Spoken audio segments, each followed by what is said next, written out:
be speaking with the mayor on the aircraft. We're working very closely with the state and local law enforcement officials, and they're going to keep me updated as they learn more. You're going to ask me to speculate. Understandably, you'd ask me to speculate about what happened, why it happened, and I'm not going to do that now because we don't have all the information, not until I have all the facts. But I do know this. As president, I'm going to use all the resources at my disposal to keep the American people safe. As I said, at this moment, a great deal remains unknown, but 3 things are certain. First, 10 lives have been lost and more families have been shattered by gun violence in the state of Colorado. And Jill and I are devastated, and the feeling, I just can't imagine how the families are feeling, the victims whose futures were stolen from them, from their families, from their loved ones, who now have to struggle to go on and try to make sense of what's happened. Less than a week after the horrific murders of 8 people and the assault on the AAPI community in Georgia, while the flag was still flying half-staff for the tragedy, another American city has been scarred by gun violence and the resulting trauma. And the state, I even hate to say it because we're saying it so often, my heart goes out. Our hearts go out for the survivors, who had to flee for their lives and who hid, terrified, unsure if they would ever see their families again, their friends again. The consequences of all this are deeper than I suspect we know. By that I mean the mental consequences, the feeling of, anyway, it's just been through too many of these.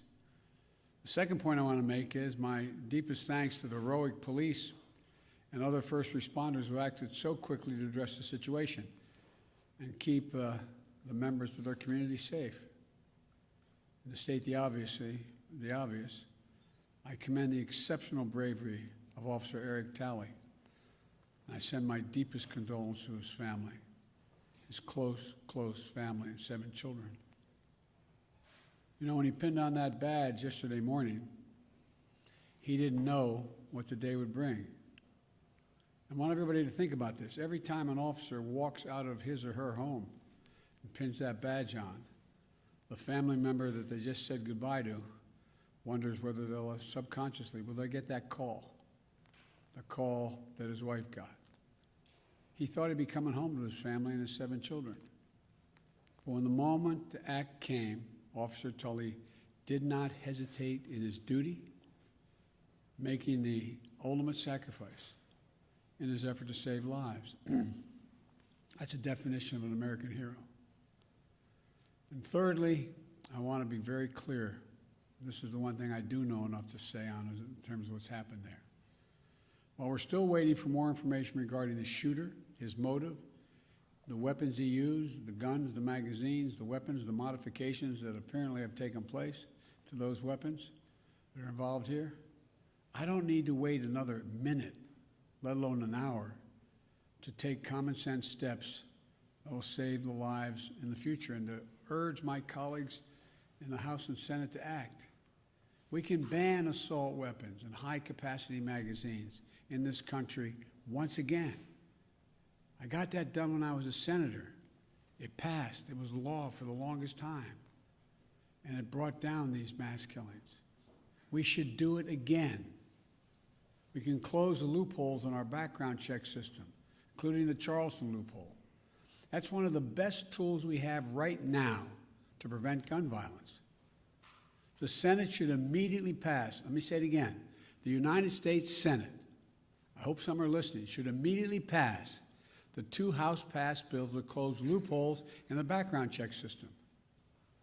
These are bills that receive votes of both Republicans and Democrats in the House. This is not and should not be a partisan issue. This is an American issue. It will save lives, American lives, and we have to act. We should also ban assault weapons in the process. I'll have much more to say as we learn more, but I wanted to be clear. Those poor folks who died left behind families that leaves a big hole in their hearts. And we can save lives, increasing the background checks so that they're supposed to occur, and eliminating assault weapons, and the size of magazines. We don't know all the detail yet on that. But I'll be talking to you more later today or in the next couple of days about what else we know. May God bless you all and those families who are mourning today because of gun violence in Colorado and Georgia, all across the country. We have to act so there's not more of you, there's fewer of you as time goes on. Thank you so much.